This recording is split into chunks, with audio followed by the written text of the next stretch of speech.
Vous me comparez à Mme Schiappa, je n'ai absolument rien à me comparer à Mme Schiappa, ni sur le fond, ni sur la forme. C'est clair?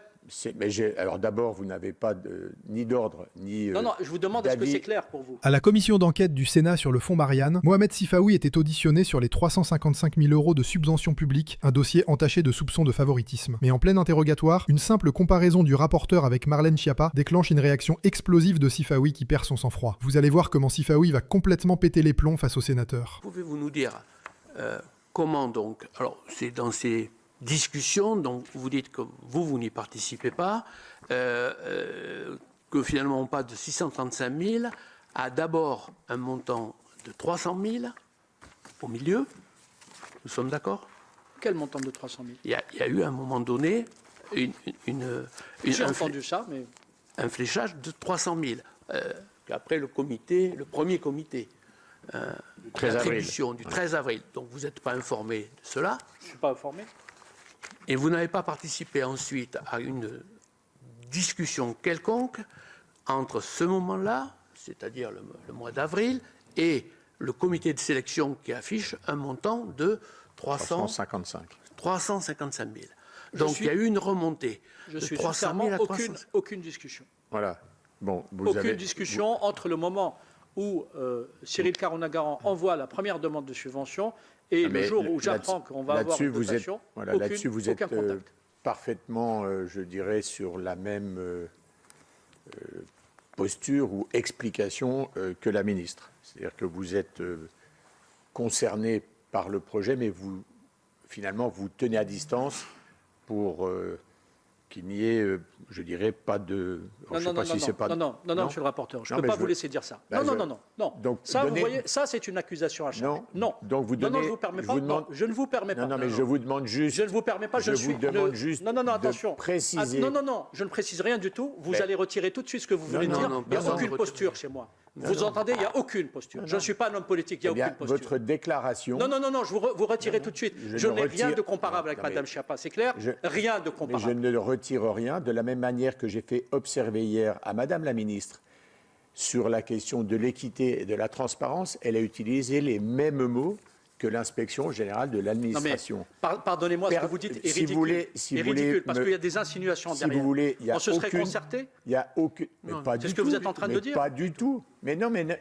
Alors, pour le coup, n'interprétez pas. Voilà. Non, j'interprète. Vous interprétez des choses qui sont totalement fausses. Je suis dans aucune posture, monsieur. Je vous réponds avec sincérité et avec honnêteté et transparence. Donc arrêtez de me lancer à la figure des choses comme ça. Je ne vous lance rien à la figure. J'ai le droit de reformuler comme j'ai fait tout à l'heure pour être sûr d'avoir bien compris. Donc vous venez de nous donner des éléments. Vous avez été convié, on va poursuivre, à une réunion avec notamment le directeur de cabinet de Mme Schiappa et le secrétaire général du CIPDR le 22 avril 2021. Pouvez-vous nous décrire le déroulement de cette réunion et est-ce qu'à ce moment-là, le niveau de la subvention a été évoqué clairement, un montant... Non, monsieur le rapporteur. D'accord. Finalement, donc, il y a une seconde demande comme vient de le rappeler, mais on a déjà parlé de 355 000 € qui est adressée. Pouvez-vous nous indiquer les raisons qui ont conduit l'USE-PPM à déposer un deuxième montant avec un montant donc rehaussé de subvention, même si j'ai entendu, vous nous avez dit il y a quelques instants que le 300 000, vous en aviez entendu parler, pour le coup, si j'interprète, par les médias, mais vous n'avez jamais, puisque la demande initiale était de 635 000, vous n'avez jamais eu connaissance d'une proposition à 300 000. D'abord, votre lecture est fausse parce que je ne dirige pas un cabinet. Votre lecture est fausse parce que Cyril Caron-Agaran, administrativement, il n'est pas sous mes ordres. C'est plutôt le contraire.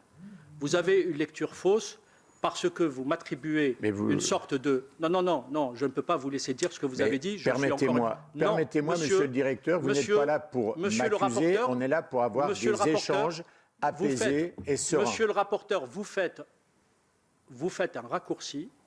Non, je pose des questions. Vous faites un raccourci, je ne sais pas pourquoi, Je ne fais pas de raccourci. Vous ne faites un raccourci malheureux, je vous le dis, vous faites un raccourci malheureux.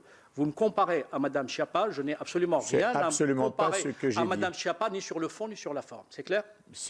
Alors d'abord, vous n'avez pas ni d'ordre, ni non, je vous demande, est-ce que c'est clair pour vous? Non, mais enfin, excusez-moi, je pense que vous devez garder et vos nerfs et votre maîtrise. Nous essayons de le faire. Je n'aime pas vos provocations, et je vous le dis. Je suis quelqu'un, vous savez, je suis quelqu'un d'assez entier. Je respecte les institutions et je respecte les gens qui me respectent. Dès le moment où on ne me respecte plus, je vais aller sur un autre ton, je vous le dis tout de suite. Ne déviez pas, nous allons rester, je dirais, sur les faits. Mais, je préfère.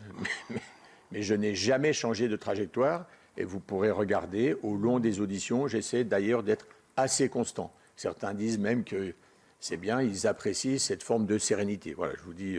Alors, gardons la sérénité, c'est pour l'honneur de l'institution que vous représentez. C'est pour l'honneur de tout le monde. Oui, c'est pour l'honneur de l'institution. Voilà, l'institution est au-dessus de vous. Donc, c'est pour l'honneur de l'institution. Et s'il vous plaît. S'il vous plaît, vous aussi. Non, s'il vous plaît, il n'y a pas d'accusation à porter. D'accord. On vous le redit. Voilà.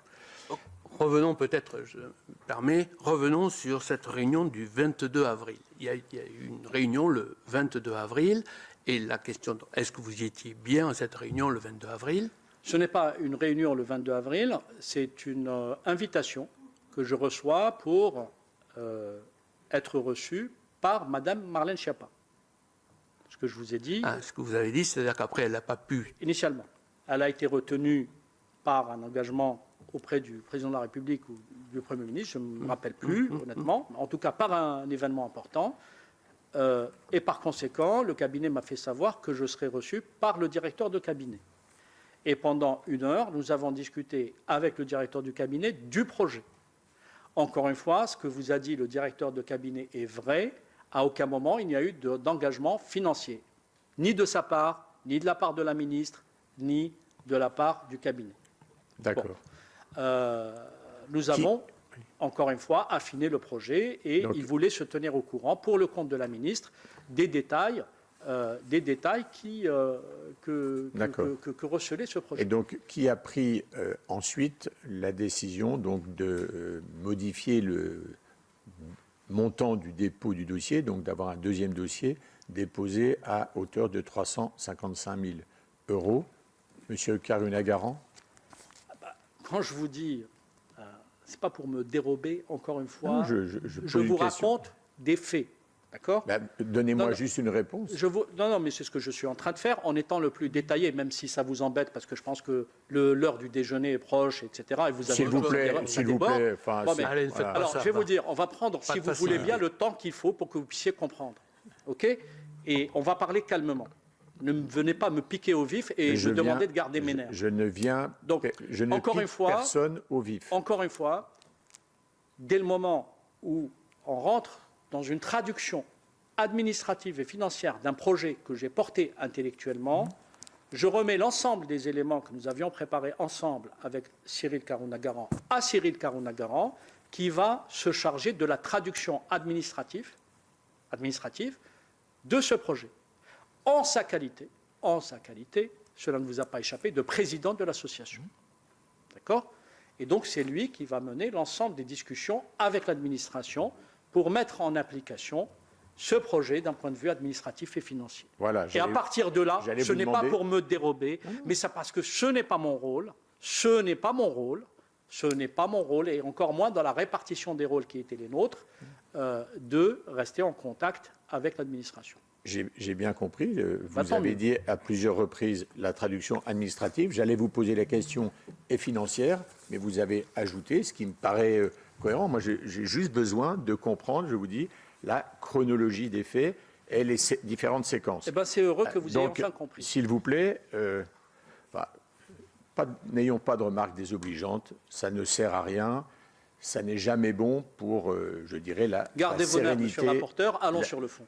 La sérénité des débats. Mais enfin, allons sur le fond. J'attends votre question. En général, je reste sur le fond. Voilà. Donc,